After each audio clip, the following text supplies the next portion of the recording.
तो ये माने कि भाई आपके जो समय सीमा है वो कोई चीज नहीं है क्या? आपके शब्दों पे कुछ नहीं है। अच्छा, यही कारण था कि 10 बजे का टाइम प्रेस कॉन्फ्रेंस के लिए दिया था आपने, तो 3 मिनट पहले आप हाजिर हो गए थे कि भैया एकदम टाइम पे समय की गरिमा। ये आप मीडिया को बता रहे थे या अरविंद केजरीवाल को बता रहे थे? मैं अरविंद केजरीवाल को भी बता रहा था, सब मीडिया को भी बता रहा था, इस देश की जनता को भी बता रहा था। जी। और मैं, विश्वास कीजिएगा, मैं हमेशा ये प्रयास रहता है कि मैं अगर मुझे कहीं 10 बजे पहुंचना तो 10 मिनट से 2 मिनट, 3 मिनट, 5 मिनट में पहुंचूं। समय की बहुत बड़ी गरिमा होती है। अगर आप दिल्ली की जनता को आपने बार बार ये बात कहा कि 29 नवंबर को हम पास कर देंगे, तो जनता तो 29 नवंबर का इंतजार कर रही थी। चलो ठीक है, आपने सरकार 15 दिसंबर को नहीं बनी, आपकी 15 नवंबर को नहीं बनी, आपकी 28 नवंबर को जाकर सरकार बनी, तो उसके बाद ये 19 दिन हो गए। कहाँ है अन्ना जी वाला जन लोकपाल? अभी आपको लग रहा है कि 10-5 दिन 20 दिन में कुछ होने वाला है क्या? महीने 2 महीने में कुछ मीटिंग चल रही है? सर आपको पहले नहीं पता था क्या? आप खेल खेल रहे हैं। आप इस दिल्ली की भारत देश की राजधानी के मुख्यमंत्री बने हैं। आप में इतनी मतलब मैं क्या शब्द यूज करूं उसके लिए, आपके अंदर एक मैच्योरिटी होनी चाहिए। अब बच्चों का खेल थोड़ी कर रहे हैं। अब भाई जो मर्जी समय दे दिया, आपके पास पता है नहीं कब होगा नहीं होगा, तो ये बड़े चिंता के विषय हैं। ये जो आप बोल रहे हैं, ये सारे डायलॉग, ये सारे स्क्रिप्ट आपके अपने, आप तो बोलने में भी अब देखिए डबल AP, आपके अपने योगेंद्र यादव वो कह रहे थे मुस्कुराते हुए कि बड़ी अच्छी स्क्रिप्ट है, और अच्छी स्क्रिप्ट लिखने वाले लोग बीजेपी में कई सारे हैं, तो उनकी स्क्रिप्ट पढ़ रहे थे आप? मैंने भाई, पता नहीं आपने शायद मेरी बात को सुना है नहीं सुना, स्टार्टिंग से पता नहीं आपने सुना होगा तो मेरे शब्दों पे ध्यान दिया होगा। मैंने प्रेस कॉन्फ्रेंस शुरू करने से पहले एक बात कही थी, मैं भगवान को साक्षी मान के प्रेस कॉन्फ्रेंस कर रहा हूँ कि इसमें मैं कोशिश करूंगा कि अधिकतर सच बात सामने आए। और विश्वास कीजिएगा आपके चैनल के माध्यम से, मैंने जो वास्तविकता थी वो स्क्रिप्ट, ना तो मैं बीजेपी से लिखवाने वाला हूँ, मैं 10 साल 8 साल से यहाँ मतलब मुद्दे भारतीय जनता पार्टी बोल रही है, बीजेपी बोल रही है, और विश्वास कीजिएगा ना मैं किसी से पिछले दिनों किसी से मेरी कोई मुलाकात हुई है। इन्होंने आरोप लगाया कि बीजेपी के लोग इनसे मिल रहे हैं। ये मैं पूछने वाला था कि नितिन गडकरी जी के यहाँ सुना, उनके यहाँ भी खीर खा कर आया। नहीं, मैं ये आरोप थे, नितिन गडकरी जी ने जो पिछली बार थोड़ा सा चला था, तो मैंने वो बात कहीं से हुई थी, भाई कहीं मुझे फोन आया कुछ आया, तो मैंने उसका स्पष्टीकरण अधिकारी को दिया था। मैंने कहा इस तरह का नहीं है कुछ बातें। और आज भी मैं आपको बता रहा हूँ कि मैं किसी भी हाल में, मेरा कोई मतलब नहीं है किसी ना, मैं अगर मैं इंडिपेंडेंट रहने वाला आदमी, 2 बार इंडिपेंडेंट जीता हूँ, और मैं अगर राजनीति करूंगा तो मेरे लिए है जगह, मैं मेहनत करूंगा तो लोगों के बीच में रहूंगा। जब मेहनत करने वाला, लोगों के बीच में काम करने वाला आदमी जब काम करता है, उसको किसी पार्टी के सहारे की आवश्यकता नहीं होती है। जो काम करेगा रहेगा। आम आदमी पार्टी आ जाएगी, काम करेगी रहेगी, नहीं तो कांग्रेस बीजेपी की तरफ जाती रहेगी। इसमें तो कुछ बड़ी बात नहीं है। आपके एक्शन का रिएक्शन भी हो गया है जी। और आपको शो कॉज नोटिस भी बहुत जल्दी PSC की तरफ से आने वाला है। कोई बात नहीं, जनता के हितों को रखना और आप समय ना दें, और उसके बाद मेरे पास ऑप्शन क्या बचता है? बाकी पार्टी में मुझे लगता है कोई ऐसा व्यक्तित्व नहीं है जिसके सामने बात कर सकता था मैं जाके। अरविंद केजरीवाल एक ऐसे व्यक्तित्व जो फैसला ले सकते थे। अगर उनके पास समय नहीं है बात करने का, विभव ने मुझे समय देने से कहा कि आप आइएगा शाम को 6 बजे मीटिंग है, उसके बाद गाड़ी में बैठ जाइएगा। और अरविंद भाई ने ये कहा कि भाई मीटिंग थी, वहां नहीं मुद्दा उठाया, जैसे आज इन्होंने कहा प्रेस में आप उठा रहे हैं। हो सकता है 70 लोगों के सामने आपने क्यों बात करी, इस मुद्दे को वो बाद में उठा सकते थे। तो मेरा मानना यह है कि मैंने विभव से जब टाइम मांगा तो उन्होंने बड़े गलत टोन में कहा, गाड़ी आप आइएगा मीटिंग के बाद गाड़ी में बैठ जाइएगा। यार मैं एक जिम्मेदार व्यक्ति, ये विभव ने कहा। तो ऐसे मतलब मैं अच्छा, ये दर्शकों को बता दूं कि वैभव वो हैं जो अरविंद केजरीवाल जी के साथ रहते हैं, उनके खासम खास हैं।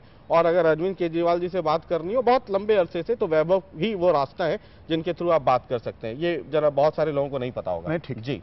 तो उसके बाद मैंने जब बात की, उन्होंने कहा आइएगा गाड़ी में बैठ जाएगी। मैं एक सीरियस चर्चा करने के लिए टाइम मांग रहा हूँ आपसे। मतलब गाड़ी में तो मैं कभी भी बैठ सकता हूँ, जाता मैं ऑफिस में जाके मिल सकता हूँ, मेरे को, लेकिन मैं एक चर्चा के लिए समय मांग रहा था, उनके पास समय नहीं है। तो मुझे लगा कि मीडिया एक ऐसा माध्यम है जिससे मैं अपनी बात कह सकता हूँ। ट्रांसपेरेंसी और पारदर्शिता की हम बात करते हैं, तो सबके सामने आनी चाहिए सारी चीजें। क्या ये भी सही नहीं है बिनी जी की, जब पिछली बार जब मंत्रिमंडल के नामों की चर्चा हो रही थी, जब तय किया जा रहा था, तो सुना है कहीं से ये भी आया पार्टी के अंदर कि सरकार बने तो बने, ना बने तो ना बने, लेकिन बिन्नी जैसे लोगों के सामने झुकना नहीं है जो पद के लिए इतना हंगामा करते हैं।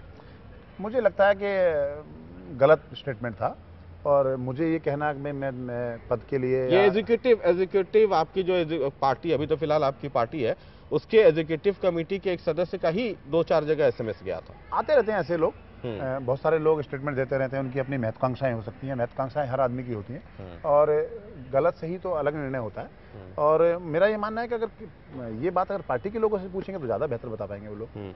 आपके पार्टी के ही लोगों से जब मैं फोन पे बात कर रहा था तो उन लोगों ने कहा, मैंने कहा कि बिन्नी जी से इंटरव्यू टाइम फिक्सअप है, जाऊंगा मैं वार्तालाप करने बिन्नी जी से भी, तो उन्होंने कहा कि ये पूछ करके आइएगा कि मुझे टिकट कहाँ से मिल रहा है। ये गोपाल राय जी हैं, वो उन्होंने कहा कि आपने नाम लिया है, तो उन्होंने कहा कि पूछिएगा उनसे कि टिकट कहाँ से फाइनल हो रहा है। मैं आपको जानकारी के बता दूं कि मैंने गोपाल राय जी का नाम सुबह प्रेस कॉन्फ्रेंस में लिया नहीं था, और मैंने जो नाम लिए उसमें आप पूरा देश जानता है, आप भी जानते हैं, मैंने नाम लिया कुमार विश्वास जी का, अमेठी से। वो प्रचार कर रहे हैं। वो कह रहे हैं, योगेंद्र यादव कह रहे थे अभी तो फाइनल हुआ नहीं है। समय आप भी देखिए, मैं भी यही हूँ, आप ही हैं, आप मैं भी बच्चा नहीं हूँ, आप भी बच्चे नहीं हैं जी। और पिछले दिनों मैंने देखा है कि जब विधानसभा के टिकट बट रहे थे, मैं स्क्रीनिंग कमेटी में था। ये तय था कि कौन कहाँ लड़ेगा। ये मैं आपसे पूछने वाला था, मैं इससे पूछने वाला था क्योंकि उस पूरे दौरान हम मूड ऑफ दिल्ली कार्यक्रम भी कर रहे थे और हमारे यहाँ मेहमान भी आते थे, तो आस्ते आस्ते बहुत सारी चीजें अभी आएंगी सामने।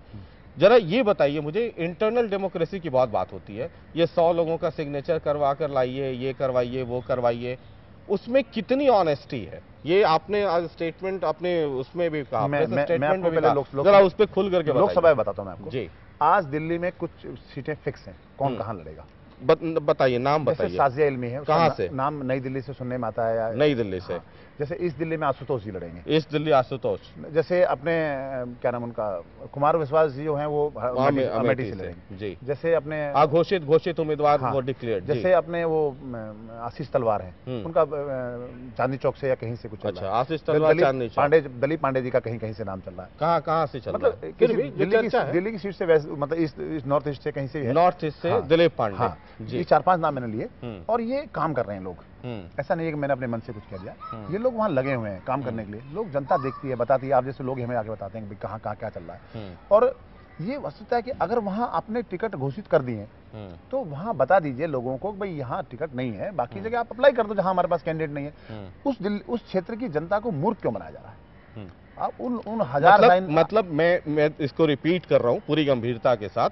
आशुतोष ईस्ट दिल्ली, साजिया नई दिल्ली, साजिया इल्मी नई दिल्ली, दिलीप पांडे कहाँ से?